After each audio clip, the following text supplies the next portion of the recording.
بسم اللہ الرحمن الرحیم عن ابی ایوب الانصاری رضی اللہ تعالی عنہ قال جاء رجل الى النبی صلی اللہ علیہ وسلم فقال اعظنی واوجز فقال اذا قمت في صلاتك فصلی صلاة مودع ولا تتكلم بكلام تعذر منه غدا وأجمع الأياس مما في أيدي الناس رواہ احمد و ابن ماجہ۔ حضرت ابو ایوب انصاری رضی اللہ تعالی عنہ سے روایت ہے، انہوں نے کہا کہ ایک آدمی رسول اللہ صلی اللہ علیہ وسلم کی خدمت میں حاضر ہوا۔ اس نے آپ سے کہا کہ مجھے نصیحت فرمائیے، اور یہ نصیحت مختصر لفظوں میں ہونی چاہیے۔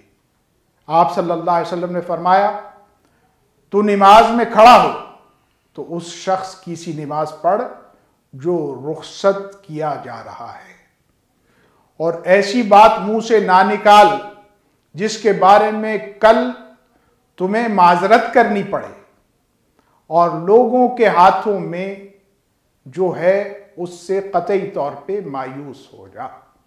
آپ نے بہت بہترین نصیحت کی ہے اور مختصر ترین الفاظ میں ہمارے سامنے رکھی ہے۔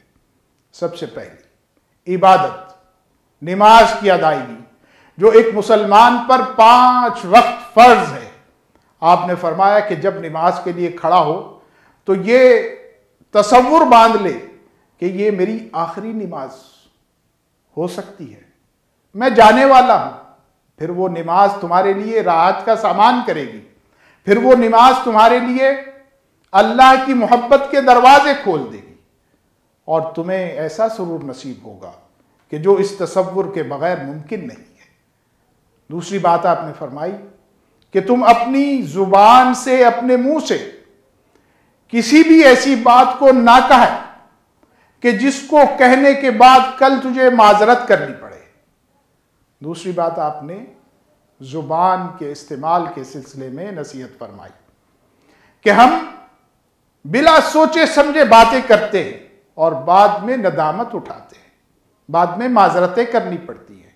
ہمارے رسول صلی اللہ علیہ وسلم یہ نہیں چاہتے کہ ایک مومن جو ہے وہ ایسی باتیں اپنی زبان سے نکالے جس کے لیے کل اسے لوگوں کے سامنے اپنے عذر پیش کرنے پڑے۔ آپ نے یہ نصیحت فرمائی ہے اور بہت عمدہ نصیحت فرمائی ہے۔